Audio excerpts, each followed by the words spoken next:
सो हे Xiang वांग family, welcome back. ये slow poison of love का next episode है। Let's started. अजान और विंग दोनों भी यिलिंग के मार्केट्स में घूम रहे थे।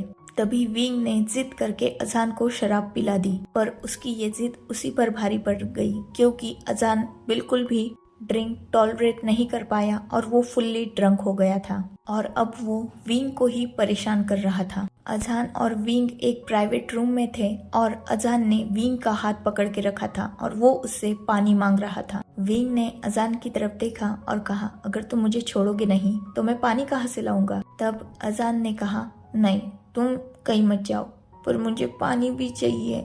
तब विंग के चेहरे पर एक हल्की सी स्माइल आ गई क्योंकि अजान बिल्कुल बच्चों की तरह बिहेव कर रहा था। विंग ने अजान से कहा, मैं ज्यादा दूर नहीं जाऊंगा, पर मेरा हाथ तो छोड़ो, मैं पानी लाके देता हूँ ना तुम्हें। तब अजान ने विंग का हाथ और भी टाइटली होल्ड कर लिया और उसे अपने पास ही खींच लिया, जिससे विंग का बैलेंस डिसबैलेंस हो गया और वो सीधा जाकर अजान के पास ही बेड पर गिर गया। पर उसने खुद को संभाल लिया था, जिस वजह से वो अजान के सामने ही बैठ गया। अजान विंग की तरफ अपने पपी आईज से देख रहा था और विंग वो पूरी तरीके से कंफ्यूज था क्योंकि वो फर्स्ट टाइम अजान को ऐसे देख रहा था। क्योंकि अजान का नेचर ज़्यादा टॉकेटिव नहीं था, वो बहुत शांत और कोल्ड रहना पसंद करता था। उसके फेशियल एक्सप्रेशन समझना भी बहुत ज़्यादा मुश्किल होता था। ऊपर से उसके मुंह से शब्द निकालना तो बहुत ही ज़्यादा टफ टास्क होता था विंग के लिए। अजान सिर्फ उन सवालों का जवाब देता था जो उससे पूछा जाए, बाकी एक्स्ट्रा की वो कोई भी फालतू बातें नहीं करता था। और वही दूसरी तरफ हमारा यिलिंग लाओजू, उसके पास तो वर्ड्स का भंडार था, वो हमेशा सिर्फ बातें ही करता रहता था। पर ड्रंक होने के बाद अजान बातें कर रहा था और विंग वो चुपचाप अजान की सारी बातें सुन रहा था। ऊपर से उसकी ये सारी हरकतें भी वो सह रहा था। अजान एक स्टबन किड की तरह बिहेव कर रहा था। वो विंग को छोड़ने के लिए भी तैयार नहीं था, पर उससे पानी भी मांग रहा था और विंग वो परेशान हो चुका था, पर वो कुछ भी नहीं कर सकता था। उसने अजान को समझाने की बहुत कोशिश की, पर एज ऑब्वियस अजान ने नहीं मानी बातें। फाइनली विंग परेशान हो गया, वो अपनी जगह से उठ गया और उसने थोड़ा चिल्लाते हुए कहा, अगर तुम मुझे छोड़ोगे नहीं तो मैं पानी कहाँ से लाऊंगा। जैसे ही अजान ने विंग की थोड़ी ये स्ट्रॉन्ग वॉइस सुनी, वो थोड़ा डर गया और शांत हो गया। 2 ही पल हुए थे कि अचानक अजान जोर जोर से रोने लगा और विंग जो अभी पानी लाने के लिए पलटा ही था, वो अचानक अजान की तरफ मुड़ गया और उसे हैरानी से देखने लगा। अजान ने अपने हाथ पाँव को बेड पर मारते हुए कहा, गग गंदे, वी गग गंदे है। उन्होंने प्यारे से छोटे से अजान को डांटा, वी ग गंदे। इतना बोलकर वो और भी तेज तेज रोने लगा। विंग वो शॉक हो चुका था। एक तो अजान के मुंह से उसने पहली बार वी ग सुना था, ऊपर से वांग जी की ये हरकतें विंग टॉलरेट ही नहीं कर पा रहा था। ये कम था जो अजान इतनी जोर जोर से चिल्ला रहा था कि अगर कोई बाहर से उनकी आवाज सुन ले तो किसी को भी ये गलतफहमी आराम से हो सकती है कि विंग अजान के साथ कुछ कर रहा है। विंग तुरंत अजान की तरफ गया और उसके फेस को अपने दोनों हाथों के बीच में होल्ड करते हुए कहा, अरे रो मत प्लीज, क्या कर रहे हो तुम, रो तो मत, तुम्हें पानी चाहिए ना, मैं पानी ही लेने जा रहा हूँ। जब अजान ने देखा कि विंग उसे पैम्पर कर रहा है, वो और जोर से रोने लगा और उसने विंग की तरफ अपनी आंसू भरी आंखों से देखते हुए कहा, वीगा ने मुझे हर्ट किया, वीगा गंदे है, वो मुझ पे चिल्लाए। इतना बोलकर वो विंग के ऊपर ही अपने हाथ पांव चलाने लगा, मतलब अपने हाथों से वो विंग को ही मारने लगा। विंग को इस वक्त अजान क्यूट लग रहा था, पर उससे ज्यादा उसे डर लग रहा था क्योंकि ऑब्वियसली एक तो वो पब्लिक एरिया में थे, ऊपर से विंग यहाँ का सेक्ट लीडर था। अगर किसी ने बाहर इसकी ऐसी बातें सुन ली तो विंग की इज्जत तो मिट्टी में मिल जाएगी। विंग की खुद की ही नहीं बल्कि अजान की इज्जत भी मिट्टी में मिल जाएगी। इसलिए उसने अजान के दोनों हाथ पकड़ लिए जिससे वो विंग को मार रहा था और विंग ने थोड़ा चिल्लाते हुए कहा, चुप, बिल्कुल चुप, अगर तुम फिर से रोए ना तो पीछे जो खिड़की है ना, मैं तुम्हें उससे नीचे फेंक दूंगा। पर अपना अजान वो विंग से एक कदम आगे था, वो और भी जोर से चिल्लाने लगा और उसने विंग के हाथों से अपने हाथों को एक झटके में पीछे खींचते हुए अपनी रुआसी आवाज में कहा, आपने मुझे हर्ट किया, देखो आपने मुझे हर्ट किया। इतना बोलकर वो रोने लगा। विंग वो परेशान हो चुका था। उसे खुद के ही डिसीजन पर रिग्रेट हो रहा था। क्यों उसने इस बच्चे को बिना सोचे समझे शराब पिलाई। अगर उसने जिद में इसे वाइन ऑफर नहीं की होती तो शायद आज उसके साथ ये सब नहीं होता। पर खैर, जो हो चुका था अब विंग को ही उसे समेटना भी था। तो वो अजान की तरफ गया और फिर से उसके फेस पर प्यार से हाथ घुमाते हुए कहा, रो मत, वीगा तुम्हें नहीं डांट रहे। पर अजान वो कहाँ मानने वाला था। वो तो चीख चीख कर रोए जा रहा था। विंग के पास अब कोई चॉइस नहीं थी। एक तो अजान ड्रंक था, ऊपर से वो बहुत ज्यादा विंग को परेशान कर रहा था और विंग को अजान को देखकर ऐसा लग रहा था कि सच में विंग ने उसे हर्ट कर दिया था। सो विंग को उसकी रिस्पॉन्सिबिलिटी तो उठानी ही थी, जिस वजह से विंग ने अपने कामिंग फेरोमोन्स रिलीज किए ताकि अजान थोड़ा शांत हो जाए। ऑब्वियसली वो ओमेगा है तो अल्फा के फेरोमोन्स का उस पर असर होगा ही। तो जैसे ही विंग ने अपने कामिंग फेरोमोन्स रिलीज किए थे, वो अजान थोड़ा थोड़ा शांत होने लगा और अब वो फटे बाज की तरह रो नहीं रहा था, जस्ट सिसक रहा था। पर उसकी आंखों में अभी भी मोटे मोटे मगरमच्छ के आंसू थे। विंग को जैसे ही रियलाइज हुआ कि अजान थोड़ा शांत हो चुका है, वो उसके पास गया और उसने अजान को काम डाउन करने की कोशिश की। पर अजान उसने तुरंत विंग को अपने पास खींच लिया और उसे टाइटली हग कर लिया।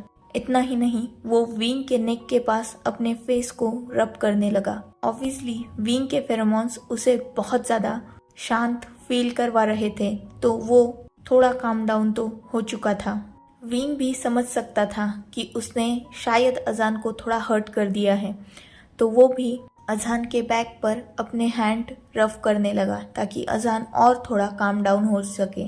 जब विंग को लगा कि अजान पूरी तरीके से काम डाउन हो चुका है, तो उसने अजान को अपने आप से दूर करने के लिए जैसे ही उसे थोड़ा हिलाया, उसे अपने नेक के पास बहुत शार्प पेन फील हुआ। उसने तुरंत अपने शोल्डर को पकड़ा और अजान को एक झटके से खुद से दूर कर दिया।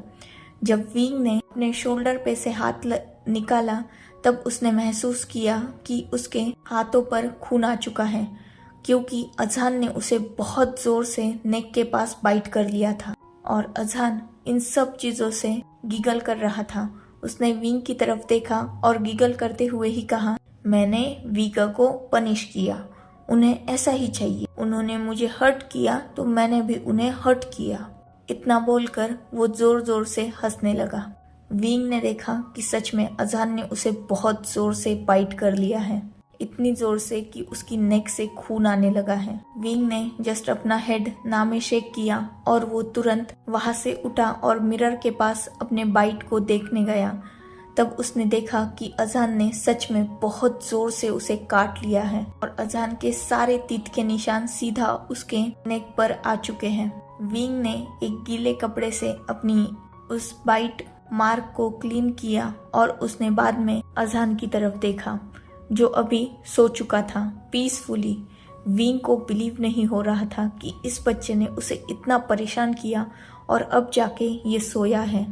विंग ने अजान को ठीक से सुलाया और बाद में वो भी पास के ही काउच पे जाके सो गया। ऑब्वियसली वो अजान के साथ तो नहीं सो सकता था, क्योंकि वो एक ओमेगा है और विंग एक अल्फा। पर वो अजान को अकेला भी नहीं छोड़ सकता। अगर ये बच्चा फिर से उठ गया तो पता नहीं नशे में और क्या कांड कर दे, जिस वजह से वो वही सो गया। दूसरी तरफ लैन क्लैन में सारे लैन एल्डर्स की मीटिंग चल रही थी। बहुत जल्द वो वी सेक्ट पर अटैक करने वाले थे। वॉर की ऑलमोस्ट सारी प्रिपरेशन हो चुकी थी और इस वॉर को लीड जेवेजुन और हांगवांगजुंग दोनों भाई करने वाले थे। चिंगेजुन, लैनी, लानकुरैन, जेवेजुन, हांगवांगजुन सभी इस बैटल के लिए बहुत ज्यादा ही एक्साइटेड थे, क्योंकि पता नहीं क्यों पर इस बार लैन क्लैन को ये यकीन था कि ये वॉर वही जीतने वाले हैं। यही सोचकर वो पहले ही बहुत खुशी मना रहे थे, क्योंकि उनकी रणनीति बहुत ज्यादा ही अच्छी थी। इस बार यीलिंग पेट्रियार्क उनके सामने सरेंडर करेगा ही, इस बात का उन सबको बहुत ज्यादा ही कॉन्फिडेंस था।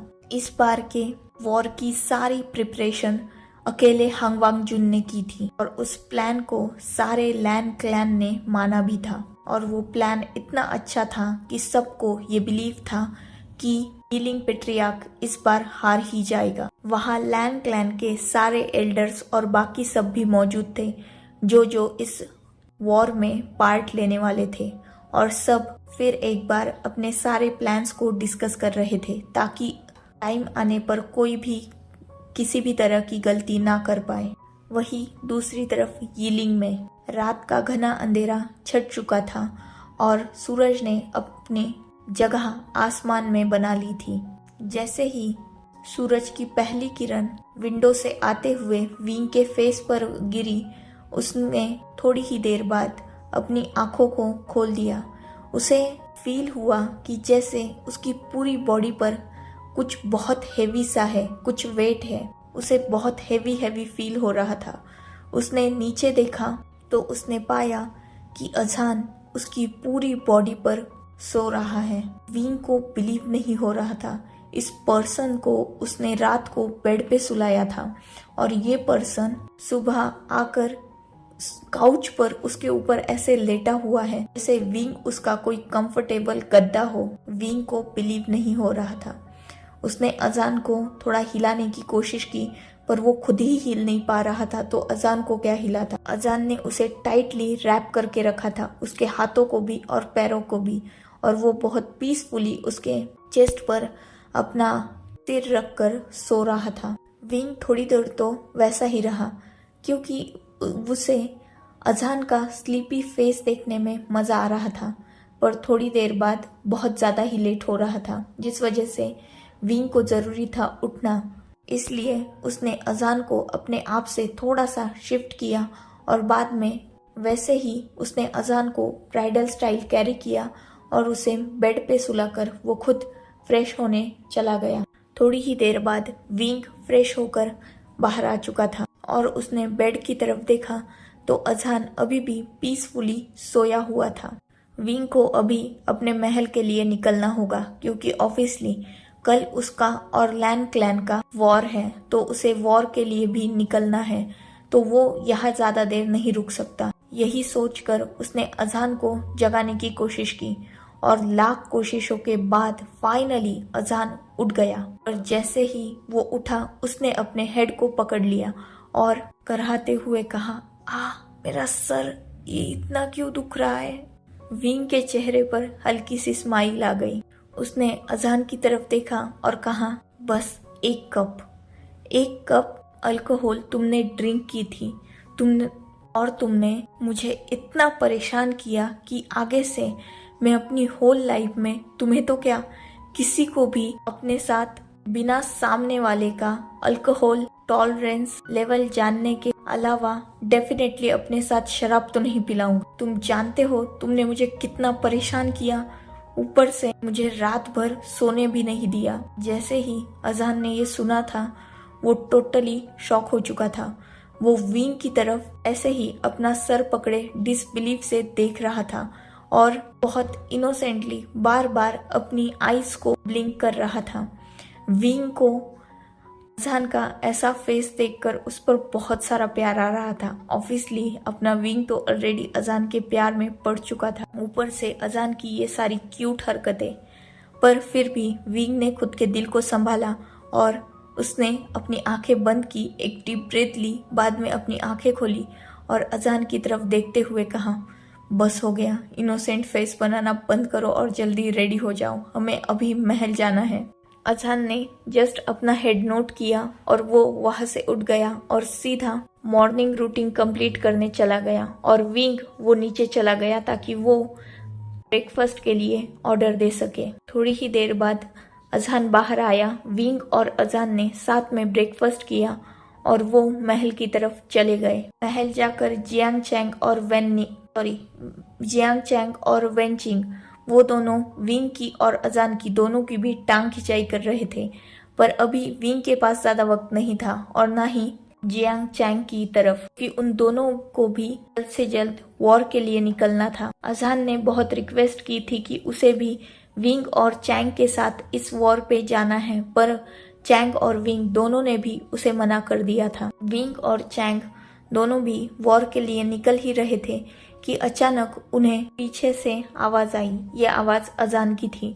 अजान फिर एक बार विंग और चैंग को रिक्वेस्ट करने लगा ताकि वो भी इन दोनों के साथ वॉर में जा पाए, पर एज ऑब्वियस विंग ने और चैंग ने दोनों ने भी फिर से उसे स्टबनली मना कर दिया। वो दोनों अभी महल से बाहर निकले ही थे कि अचानक विंग को बहुत जोर से आवाज आती है। उसने जैसे ही पीछे मुड़ के देखा, उसने पाया कि जियांग चैंग जमीन पर गिरा हुआ है। विंग को कुछ भी समझ में नहीं आया। वो तुरंत अपनी जगह से भागा और जियांग चैंग की तरफ गया। तब उसने देखा कि चैंग ऑलमोस्ट अनकॉन्शियस स्टेट में है। उसने जियांग चैंग को उठा लिया और तुरंत महल के अंदर लेके गया। वहां उसने हीलर्स को भी बुला लिया था। हीलर्स ने जैसे ही जियांग चैंग को चेक किया, उन्होंने विंग को बताया कि एक्चुअली जियांग चैंग बहुत ज्यादा कमजोर है, जिस वजह से वो अनकॉन्शियस हो चुका है और ऐसी हालत में उसका वॉर में जाना पॉसिबल नहीं है। विंग ने जैसे ही ये सुना था, वो कहीं ना कहीं बहुत ज्यादा परेशान हो चुका था। वॉर के लिए नहीं, बल्कि जियांग चैंग के लिए, क्योंकि वो यहाँ ज्यादा देर रुक भी नहीं सकता था। ऑलरेडी सारी प्रिपरेशन हो चुकी है और अगर वो इन सब चीजों से बैकआउट भी कर ले तो लैन क्लैन थोड़ी ना बैकआउट करने वाला है। ये तो उनके लिए और भी बड़ी अपॉर्चुनिटी होगी, पर विंग ऐसा नहीं कर सकता। तब वेंचिंग आगे आई और उसने विंग की तरफ देखते हुए कहा, तुम जाओ, मैं जियांग चैंग का ख्याल रखूंगी।